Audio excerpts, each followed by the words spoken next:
Oke, selamat pagi semuanya. Semuanya siap mendengarkan firman Tuhan? Thank you yang di belakang sana. Semuanya siap mendengarkan firman Tuhan? Oke. So, kita mulai dari tema kita juga di bulan ini, Starts with Identity. Hari ini saya akan membawakan satu tema, judulnya Identity in Crisis. Berbicara tentang identitas. Kalau kita ngomongin soal identitas, uh, inget gak minggu lalu Pastor Joel kesini dan dia bertanya dan ajak kita catat satu-satu tentang siapa sih kita.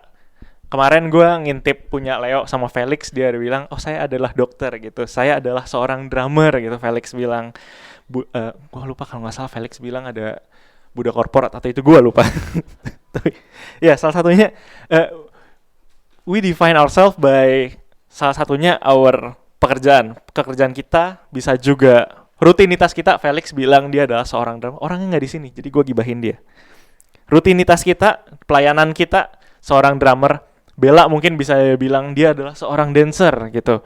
Eric dia adalah seorang bassis. Dan apapun yang kalian namakan itu,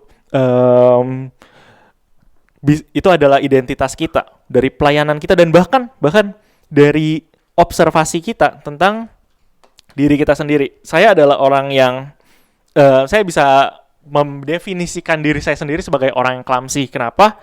Karena saya suka ketinggalan barang.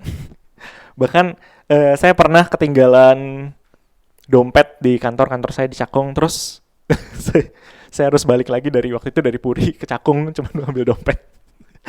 Dan ya itu cost me around 2 hours driving bolak-balik.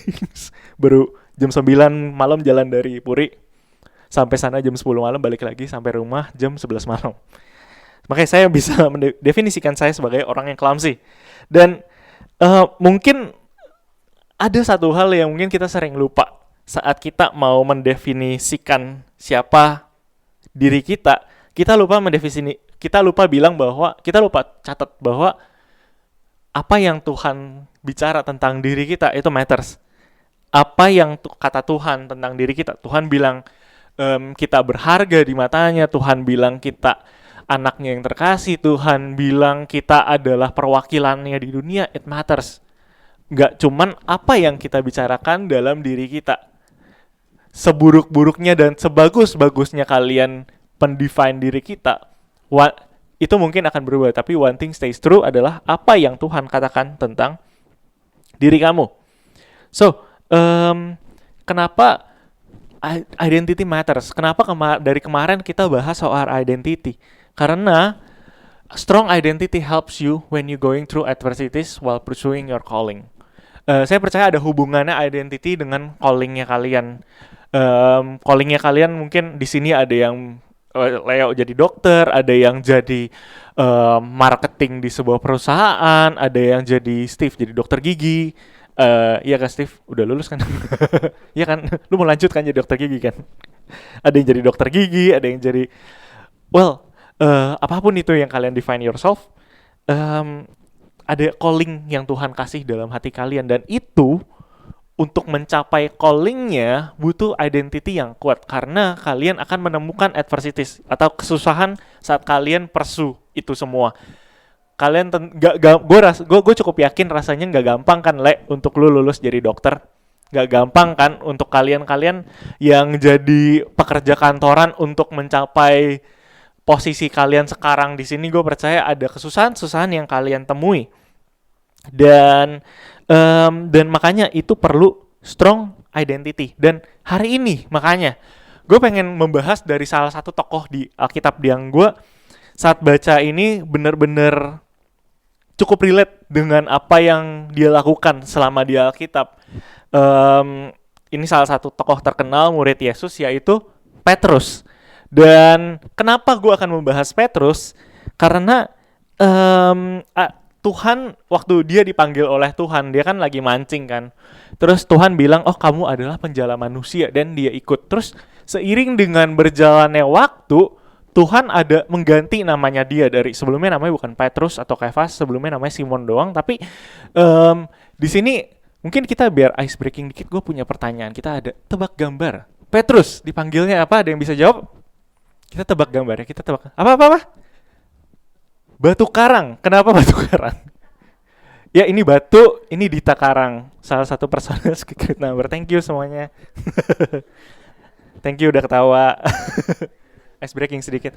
Ya batu karang, betul sekali. Gue mikirin jokes ini lama loh. Please hargai lah. Oke, Petrus disebut batu karang karena kalau gue nganggap batu karang itu adalah sebuah apa ya, dia bilang di Tuhan Yesus bilang di ayatnya, kita lanjut ke ayatnya ya, kita jangan liatin di takarang lagi. 16 ayat 8, dan aku pun berkata kepadamu, engkau adalah Petrus, dan di atas batu karang ini aku akan mendirikan jemaatku, dan alam maut tidak akan menguasainya. So, kalau saya interpretasikan ayat ini, Petrus dibilang Yesus sebagai batu karang, yakni seperti kayak seorang leader di gereja, leader jemaat, dan dia punya pendirian yang teguh. Dia punya fondasi yang sangat kuat, sampai dia bilang, dan alam maut tidak akan menguasainya. Alam maut gak akan menguasai dia dan jemaat-jemaatnya dia. Karena Petrus adalah leader yang kuat, dia punya strong foundation. Dia punya, let's say, tiba-tiba jemaatnya ada banyak yang suka korupsi, mungkin sama Petrus di-rebuke dan gak jadi korupsi. Gue mendefine apa yang Tuhan bilang tentang Petrus seperti itu. Dia ada leader yang kuat, leader yang benar-benar stabil lah, lurus pol di jalannya Tuhan. Tapi lucunya Tuhan udah bilang, Petrus kamu adalah batu karang. Dan bahkan Tuhan gak bilang cuman Petrus itu batu karang.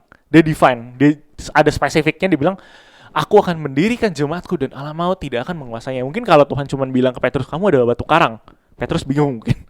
Tapi ada definisinya. Aku akan mendirikan jemaatku dan alam maut tidak akan menguasainya. Tapi lucunya setelah Petrus mendengar hal itu, kalau gue merasakan jadi Petrus mungkin kayak, wow, saya dibilang Yesus seperti itu, kayak berharga banget, kayak keren banget. Tuhan sendiri yang mengatakan hal tersebut kepada saya merasa kayak wow gitu loh. Dan lucunya adalah Petrus setelah dibilang seperti itu, Petrus kan nature-nya dia sifatnya suka boastful, dia suka ngomong sembarangan, dia suka sok paling berani, paling berani, dan tapi dia melakukan banyak kegagalan. Yang pertama, Petrus lebih mementingkan posisinya di hadapan murid-murid lainnya. Ini ada di Lukas 22 ayat 24, di mana waktu itu Petrus bertanya kepada Yesus kayak, Tuhan siapa yang di sini yang paling penting? Dan bukannya itu berkebalikan dengan apa yang Tuhan pengen dari dirinya. Identitas yang udah Tuhan kasih kepada Petrus, seorang batu karang, seorang yang memiliki identitasnya, dia akan mendirikan sebuah jemaat dan alam maut gak akan menguasainya. Bukannya yang dia lakukan di sini adalah kayak pemimpin gereja yang hanya cari posisi, dia cuman cari kehormatan. Bukannya seharusnya yang di ayat sebelumnya ini tidak tergambarkan di sini. Ya gak sih? Lalu kemudian Petrus juga gagal dalam berdoa bersama Yesus karena ia tertidur. Dia tertidur lagi doa. Kamu bayangin, dia lagi doain Tuhannya sendiri, tapi dia tertidur. Pemimpin gereja mana yang gagal dalam mendoakan orang lain? Kalian kalau misalnya melihat seorang pemimpin, let's say lo melihat Pak Marsudi tiba-tiba tertidur lagi doa, kan kayaknya agak geser dari pandangan kita yang kayak Pak Marsudi, wow, kayak adalah gembala yang bagus, gembala yang keren. Tapi kalau misalnya dia tertidur, sama seperti Petrus misalnya, kayak kok kayaknya agak sedikit beda dari apa yang Tuhan bilang di awalnya. Dan yang paling terkenal, Petrus menyangkal Yesus 3 kali. Wait, Tuhan bukannya bilang Petrus bakalan jadi leader dalam gereja? Bukannya dia tidak tergoncangkan imannya, batu karang yang teguh, gak tergoncangkan imannya? Tapi kok Petrus pas di saat diketemuin challenge waktu itu, saat sebelum Yesus disalib, kok dia tidak mengakui Yesus? Padahal kayak ini adalah core, ini hal yang paling dasar dalam kekristenan gak sih? Lu mengakui Yesus bahwa Tuhan adalah juru selamat saya, tapi dia gak bisa ngelakuinnya. Dia gak mengakui Yesus dalam situasinya sulit, tapi dia tetap aja tidak mengakui Yesus. So Ketiga kegagalan ini sepertinya tuh nggak reflect terhadap apa yang identitas Tuhan Yesus yang dia kasih kepada Petrus. Sama gak sih? Relate gak sih? Kalau gue sendiri saat gue baca ayat ini, gue relate dengan apa yang dilakukan Petrus. Seberapa sering sih kegagalan kalian membuat kita berpikir ulang tentang tidak identitas kita yang diberikan oleh Tuhan. Kalau misalnya mungkin kalian yang masih di kuliah, kalian pernah mendapatkan nilai jelek. Kalau dulu gue pertama kali masuk dulu gue kuliah di ITB, dan pertama kali gue masuk sana gue punya keyakinan dan gue cukup yakin gue pinter gitu. Karena di sekolah gue dulu gue selalu ranking 10 besar kan. Ya terus tapi tiba-tiba pas gue masuk ITB kayak ada orang dia tas doang, ya ampun, gue pakai tasnya body pack kan. Dia pakai tasnya ada tulisan OSN 2014. Gue kayak ngapain sih dibangga-banggain gitu. Terus pertama kali gue doubt myself mulai saat gue melihat kok nilai gue kayak absen gitu kan. FYI di angkatan gue cuma ada 40 orang, jadi nilai gue waktu itu 36 gitu kan. Kok nilai gue kayak absen 36 dari 100 ya. Kok kayak gitu. Dan I start to doubt myself, apakah gue pinter? Dan mungkin sama seperti Petrus, apakah kamu doubt yourself saat kamu, kalau misalnya Tuhan bilang kamu, orang tua kalian bilang kamu adalah mahasiswa yang berbakat, kamu adalah orang yang pintar, you start doubt yourself saat kalian mendapatkan nilai yang jelek. Buat kalian yang pelayanan di mimbar ataupun yang di belakang layar, bukannya pernah gak sih kalian doubt yourself saat kalian merasa kalian mengecewakan seseorang, saat seseorang bilang kayak, kok lu pelayanannya misalnya nggak ramah, kok tadi suaranya fals, kok main musiknya tadi nggak bagus, kok nggak begini. You start to doubt yourself karena perkataan-perkataan orang atau bahkan perkataan diri kalian sendiri. Kalian mulai kayak, aduh kayaknya gue nggak bakal bisa nih ngelakuin A, kayaknya gue nggak pandai nih menyapa orang, kayaknya muka gue memang nggak ramah buat menyapa orang. You start to doubt yourself. Terus pernah gak sih kamu merasa gagal sebagai orang Kristen karena kamu memilih untuk melihat reels daripada untuk saat teduh? Dan it happens to me. Terutama kemarin-kemarin pada saat liburan, gue merasa kok gue lebih sering liatin reels daripada gue punya waktu saat teduh. Bahkan gue pernah strict 1 minggu gak baca Alkitab satu pun. Padahal yang malam-malam saya lakukan adalah liatin reels. Saya punya waktu tapi saya tidak melakukannya. So di situ saya merasa kayak gue udah pernah berdiri di mimbar, gue udah pernah sharing sebelumnya di sini, gue leader komsel, tapi kok gue nggak baca Alkitab. Itu betul, itu bagus. Ada alarm artinya yang mengingatkan kamu akan you have to be better. Tapi jangan sampai kamu merendahkan diri kamu karena hal tersebut. Jangan sampai kamu merasa kayak ya udahlah, gue nggak layak, gue nggak usah baca lagi. So our performance Inggrisnya salah. Our performance might change how the world and us see ourselves. Sorry Koken. Kayak dia paling kecewa. Sorry. Maaf. Nah ini. Gue kira gue pandai Inggris. Oke. Sorry typo. Our performance might change how the world see and us see ourselves. Dan bagaimana kita perform, bagaimana kita mengerjakan segala sesuatunya bisa membuat bagaimana dunia dan diri kita sendiri melihat diri kita, melihat identitas kita ini siapa sih. So ada satu hal yang menarik yang gue pelajarin dari seorang Petrus.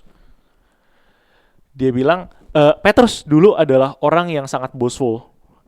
Ini gue ambil dari Matius 26 ayat 33 sampai 35. Saya akan bacakan. Petrus menjawabnya, biarpun mereka semua tergoncang imannya karena engkau, aku sekali-kali tidak.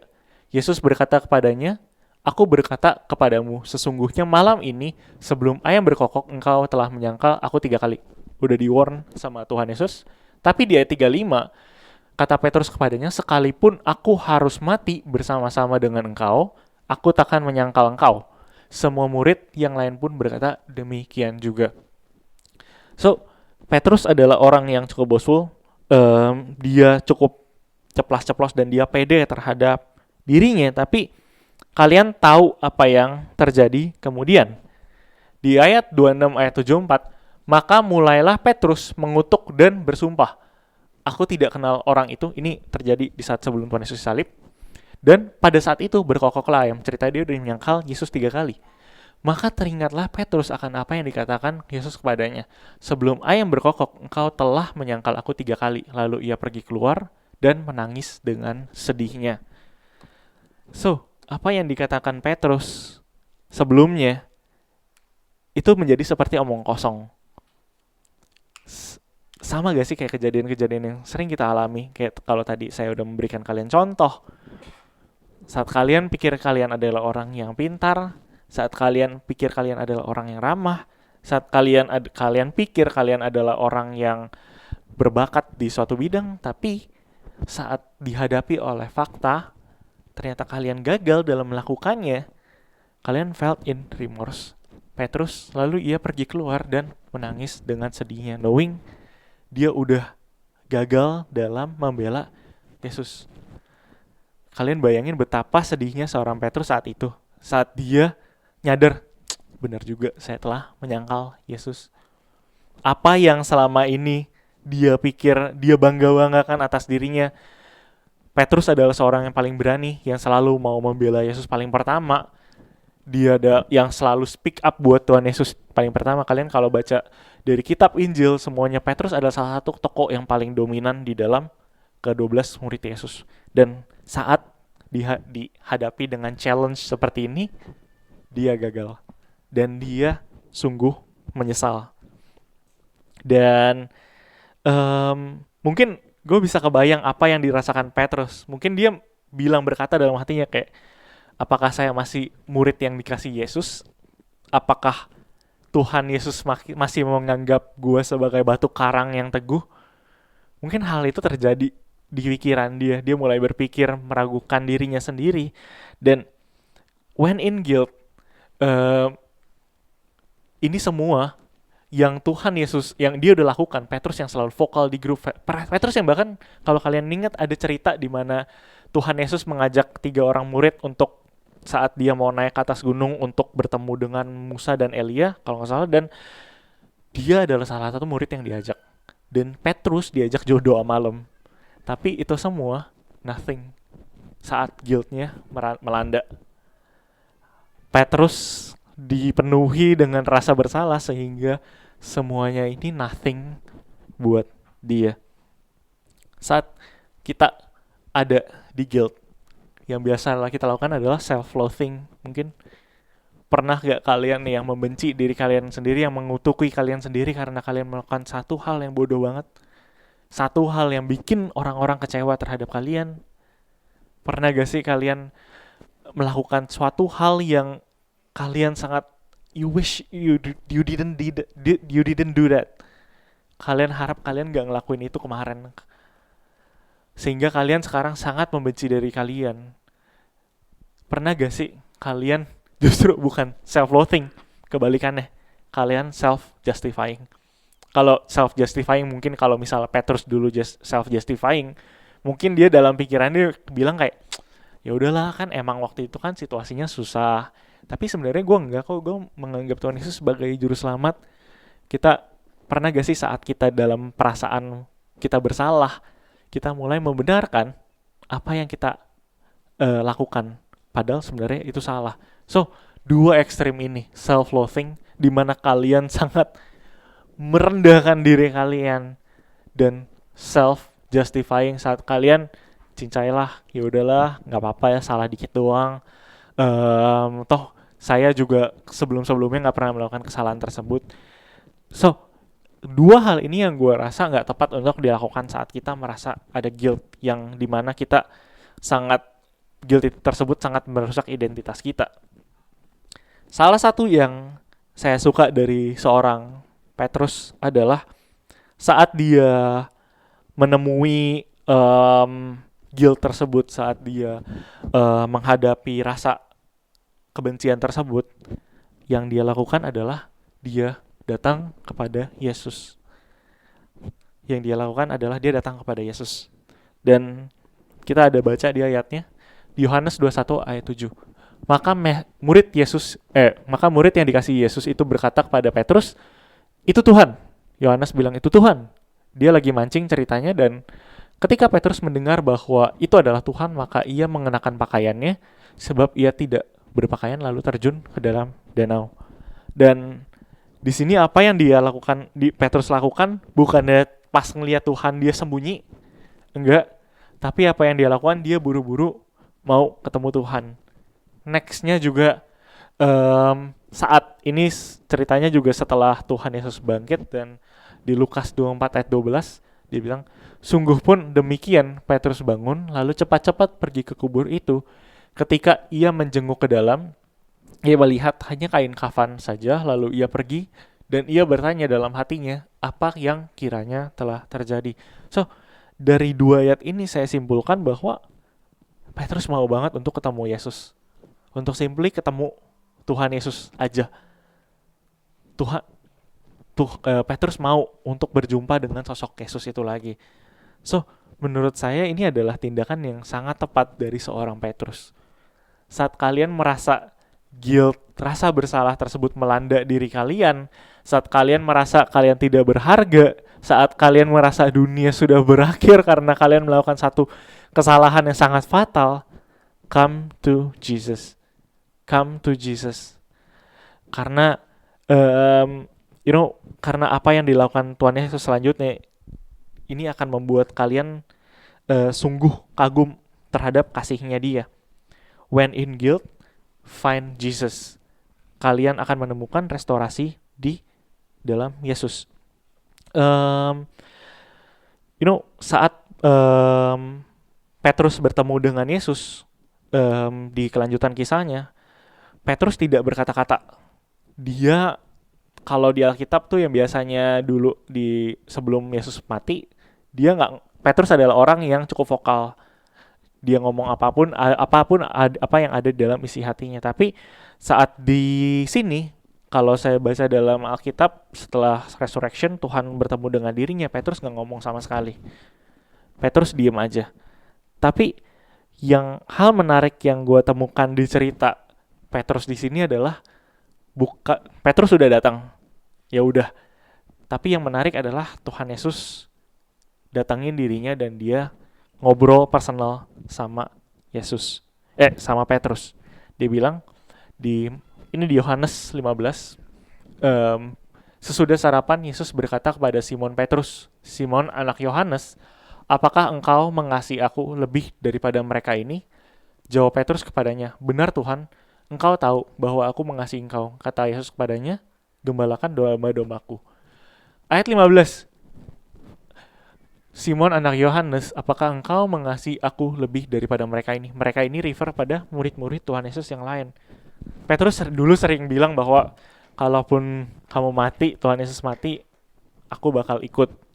Pokoknya Petrus adalah orang yang sangat berani karena dia bilang dia sangat cinta kepada Tuhan, sekalipun yang lainnya, dia bilang sekalipun yang lain meninggalkan engkau, aku sekalipun tidak.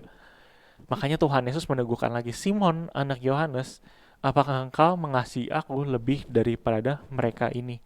Terus jawab Petrus kepadanya, "Benar Tuhan, engkau tahu bahwa aku mengasihi engkau." Kata Yesus kepadanya, "Gembalakanlah domba-dombaku."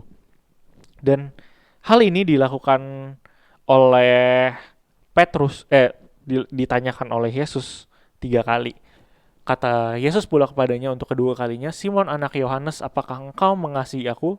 Jawab Petrus kepadanya, "Benar Tuhan, engkau tahu bahwa aku mengasihi engkau." Kata Yesus kepadanya, "Gembalakan domba-dombaku." Dia 17 kali lagi dia bilang, kata Yesus kepadanya untuk 3 kalinya, "Simon anak Yohanes, apakah engkau mengasihi aku?" Maka sedihlah hati Petrus karena Yesus berkata untuk ketiga kalinya, "Apakah engkau mengasihi aku?" Dan ia berkata kepadanya, "Tuhan, engkau tahu segala sesuatu. Engkau tahu bahwa aku mengasihi engkau." Kata Yesus kepadanya, "Gembalakanlah domba-dombaku." Dan peristiwa ini mengubah merestorasi identitas yang ditanamkan oleh Yesus pada saat dia ketemu Petrus waktu itu. Yang Yesus bilang kalau Petrus adalah sebuah batu karang. Petrus mungkin sebelum ini nggak pernah ngobrol lagi sama Yesus, mungkin karena dia merasa felt in guilt, felt in deep remorse, sehingga dia kayak merasa nggak berani untuk ngomong lagi pada Yesus. Yang dia bisa lakukan adalah ya udah, dia datang aja kepada Tuhan. Dia datang aja kepada Tuhan. Maka saat kamu datang kepada Tuhan, Tuhan yang speak up first. Aplikasinya dalam dunia ini mungkin kita nggak, sekarang rasanya sulit ya mendengar suara Tuhan secara audible. Saya sendiri pun nggak pernah mendengarkan tiba-tiba kayak kalau kalian pernah dengar cerita Samuel, di mana Samuel dipanggil sama Tuhan secara audible. Saya nggak pernah merasakan hal yang seperti itu. Tapi apa yang kalian bisa lakukan adalah kalian membaca firman-Nya, kalian membaca Alkitab, karena di situ berisi tentang perkataan-perkataan Tuhan. Datang kepada Tuhan dan baca firman-Nya, karena di situ berisi tentang apa yang Tuhan mau bicarakan kepada engkau. Kalian bisa diingatkan lagi kepada Tuhan bahwa identitas kalian itu masih tetap ada, bahwa Tuhan tetap mengasihi kalian. Tuhan masih di sini, simply Tuhan mau bilang bahwa Petrus identitasnya masih sama. Dan callingnya tadi, kalau misalnya Tuhan bilang Petrus ada calling sebagai penjala manusia, yang dimana dia akan mendirikan sebuah jemaat, callingnya tetap ada. Makanya Tuhan Yesus bilang, feed my lambs, gembalakanlah domba-dombaku. Dia bilang, Tuhan Yesus mau bilang bahwa kamu tetap ada loh dalam pelayananku, kamu tetap berharga loh, kamu tetap sangat berharga buat cause-nya ini, kamu tetap berharga buat misinya Tuhan. Dan ini yang merestorasi seorang Simon Petrus.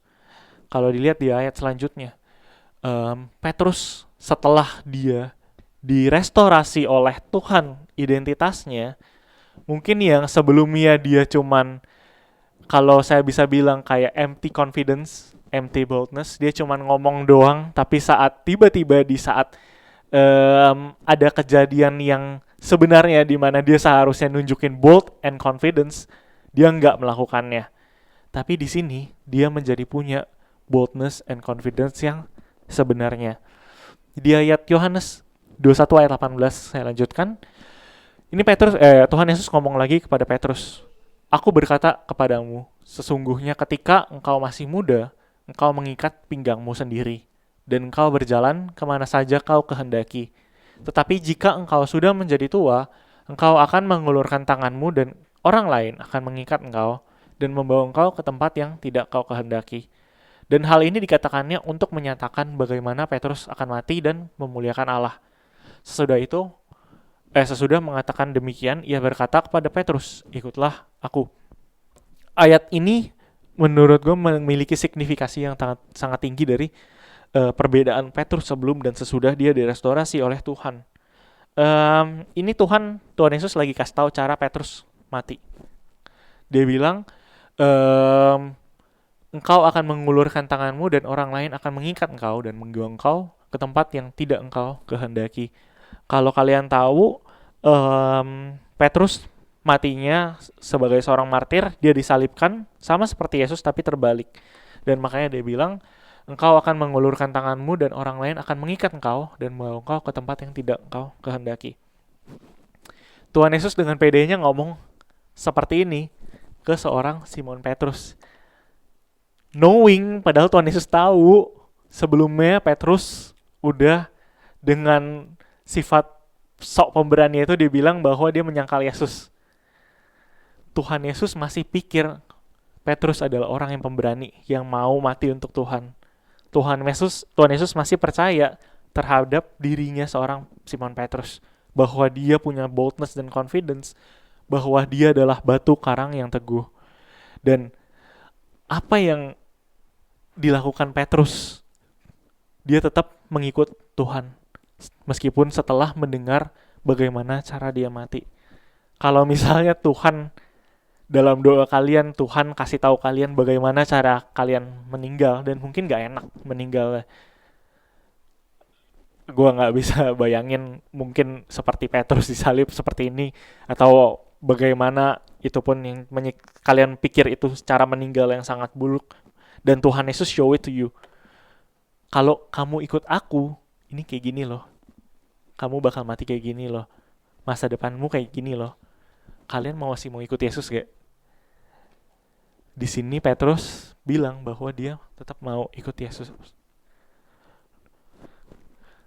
Cost of preaching adalah kematian. Petrus tahu itu, bahwa saat dia ikut Yesus, saat dia mau dengan sungguh-sungguh memberitakan firman Tuhan, saat dia mau menjadi batu karang, saat dia mau menggenapi callingnya Tuhan, mendirikan jemaat yang dimana mau tidak akan menyentuhnya, ada cost yang dia mesti bayar, yaitu nyawanya sendiri.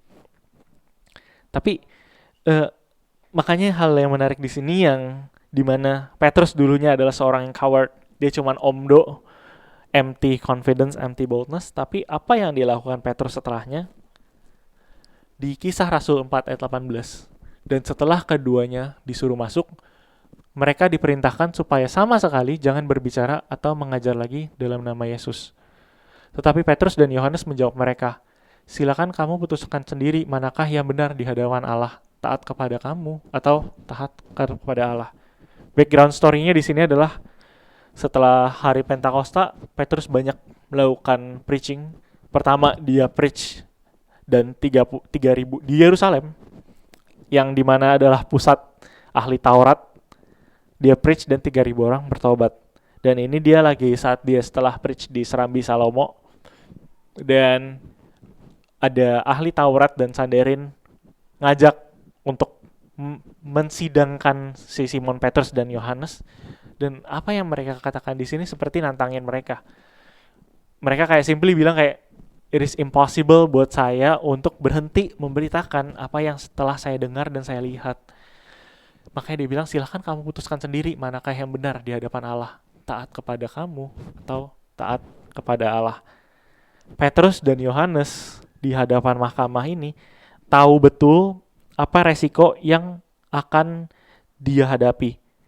Mereka tahu betul bahwa Tuhan perlihatkan bahwa dia akan mati martir, dia akan mati dalam kondisi yang gak enak. Petrus tahu itu, tapi dia tetap mau preaching with boldness. Karena Tuhan udah begitu mengasihi dia. So, kita lihat bahwa ada penggenapan dari identitas yang Tuhan udah berikan kepada Petrus. Mungkin Petrus dulunya adalah seorang yang coward, meskipun Tuhan Yesus sudah lihat dia adalah dia adalah sebagai yang batu karang, dia adalah seorang leader gereja yang teguh. Mungkin saat itu Petrus belum menggenapinya, tapi Tuhan tahu ada potensi dalam dirinya. Tuhan tahu Petrus punya potensi tersebut, bahwa Petrus bisa dengan boldness dan confidence menyebarkan firman Tuhan, bahwa Petrus adalah seorang yang pemberani, yang bahkan siap untuk mengorbankan nyawanya sendiri untuk menyebarkan Injil agar orang-orang bisa bertobat kepada Tuhan. So, apa yang dilakukan Petrus setelahnya? Dia nggak sampai sini, dia nggak berhenti sampai sini. Dan bahkan kalau misalnya Petrus dulu kita lihat dia diingatkan oleh Tuhan, dia dikuatkan oleh Tuhan. Petrus pun melakukan hal yang sama karena dia pernah diteguhkan imannya oleh Tuhan. Dia meneguhkan iman orang lain. Kita lanjut, tadi masih ada ayatnya di ayat 20, sebab tidak mungkin bagi kami untuk tidak berkata-kata tentang apa yang telah kami lihat dan apa yang kami dengar. Ini setelah tadi dia ngomong terhadap mahkamah agama, dan di ayat 21 mereka semakin keras mengancam rasul-rasul itu, tetapi akhirnya melepaskan mereka juga, sebab sidang itu tidak melihat jalan untuk menghukum mereka karena takut akan orang banyak yang memuliakan nama Allah berhubung dengan apa yang terjadi.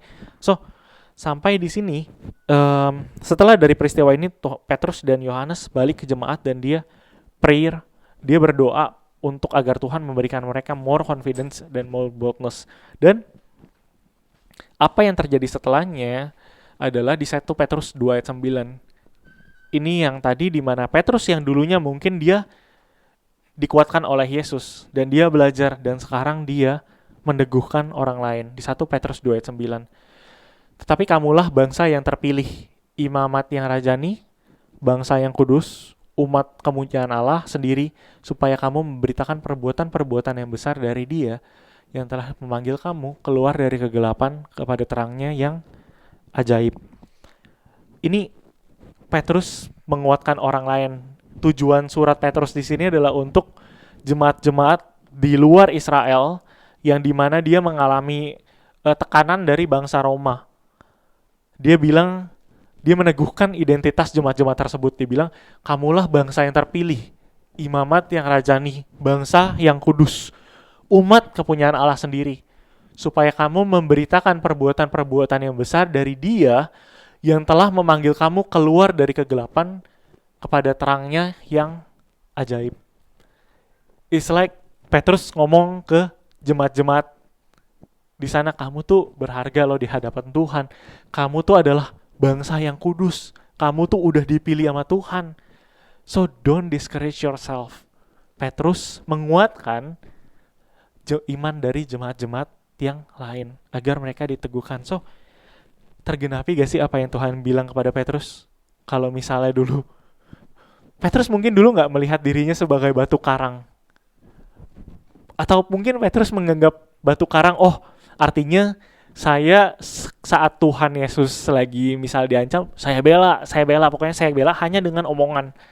Tapi di sini Petrus gak cuma ngomong doang, tapi dia benerin nunjukin bahwa dirinya benar-benar berani untuk membela Yesus, dan dia berani menunjukkan dirinya untuk bahwa dia mau meneguhkan iman jemaat-jemaat yang lain.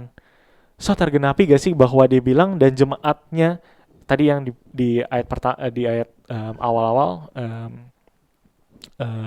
saya lupa ayatnya di mana, dia bilang dan Allah maut tidak akan menguasainya. Bener gak sih tadi?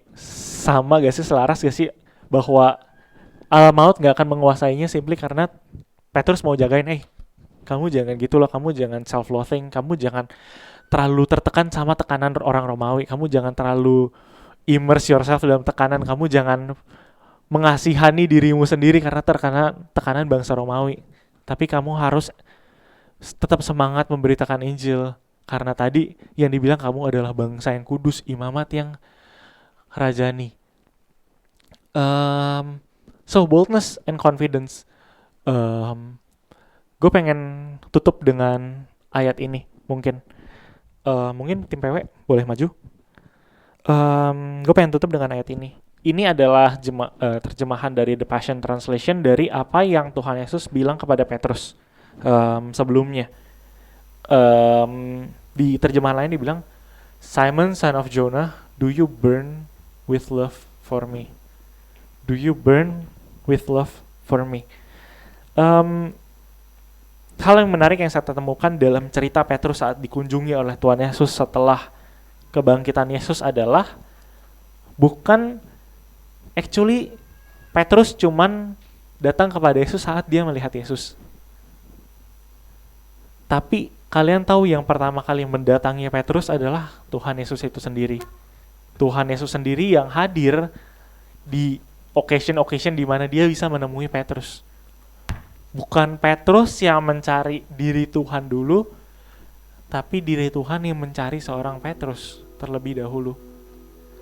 Bukan Petrus yang ngomong kepada Tuhan dulu, tapi Tuhan yang ngomong secara pribadi kepada Petrus terlebih dahulu.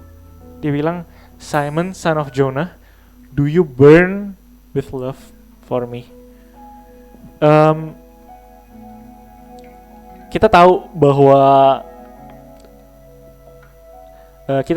Tuhan udah ngunjungin kita dahulu. So, respon kita di sini adalah yang menentukan apa yang terjadi setelahnya.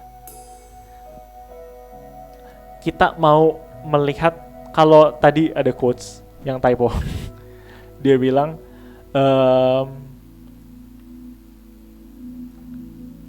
our performance might change how the world and us see ourselves. Tapi ada kelanjutannya. But God, how God sees us, it doesn't change. Saat Tuhan melihat Petrus dari awal sampai akhir, dia melihat Petrus sebagai batu karang. Dia melihat Petrus sebagai seorang potential leaders yang bakal membawa jemaatnya dengan teguh, yang stabil, yang lurus banget jemaatnya, Dia melihat seorang Petrus yang memimpin banyak jemaat, yang berani speak up buat Yesus meskipun tahu cost of preaching, cost of sharing the gospel is death. Petrus dulunya belum nyadar tentang hal tersebut dalam dirinya, tapi Yesus udah nyadar tentang hal tersebut dalam dirinya. So Tuhan satu persatu dia mau ngomong sama kalian. Dia udah menanamkan identitas terhadap diri kalian. Tuhan tahu kamu pemberani. Tuhan tahu kamu adalah bangsa yang teguh, imamat yang rajani. Tuhan tahu kamu adalah terang di tengah kegelapan. Tuhan tahu kamu adalah orang yang berbakat. Tuhan tahu kamu adalah profesional yang mau menyebarkan janjinya Tuhan, imannya Tuhan kepada orang-orang di sekitar kalian. Tuhan tahu di dalam diri kalian ada confidence dan boldness yang tersimpan, yang mungkin sekarang kalian belum nyadar. So, Tuhan mau bilang itu semua ke kalian. Tapi respon kalian apa? Setelah kalian mendengar hal itu, mau gak kalian ikut dalam misinya Tuhan? Di ayat terakhir Tuhan mau bilang kepada kalian, hai kamu Simon, atau kamu Eric, kamu Bella, kamu Ken, kamu Axel, do you burn with love for me? Do you burn with love for me? Karena Tuhan udah sangat mencintai kita dan Tuhan tahu potensi kita. So respon kita yang akan menentukan kejadian di setelahnya. Kalian mau menggenapi identitas yang Tuhan udah tanamkan kepada diri kalian itu, atau kalian mau mereject hal tersebut. So kita mau tutup dengan kita let's worship God. Kita semua mari kita berdiri. Dan lagu yang terakhir tadi secara liriknya mungkin kalian ada yang nyanyi dengan tidak sadar atau kalian menyadarinya. Kalau kalian liriknya adalah dibilang, hadirmu hapuskan semua raguku, kegelapan tak lagi membelenggu. Dibilang hadirmu hapuskan semua raguku. Terus di awal-awal di baitnya juga bilang kau datang padaku, mengubah hidupku. Same thing dengan apa yang Tuhan Yesus lakukan kepada Petrus. Tuhan Yesus datang kepada Petrus, terus hadirnya Tuhan Yesus menghapuskan semua ragunya seorang Simon Petrus. Simon Petrus yang dulu ragu, Tuhan masih sayang gak sih sama gue? Tuhan masih menganggap diri gue batu karang gak sih? Tapi saat Tuhan Yesus datang, ragu itu lepas. Same thing. Hari ini, di detik ini, di waktu ini, Tuhan mau datang kepada kalian. Tuhan mau datang dan speak personally to you. Respon kalian apa? Yuk, gue rasa respon yang paling simpel yang kita bisa lakukan sekarang adalah kita nyanyi dengan segenap hati kita, menyembah Dia dengan segenap hati kita, dan kita tahu bahwa Tuhan udah mengasihi kita, dan kita sekarang burn in love with Jesus, for Jesus. Kita burn in love for Jesus.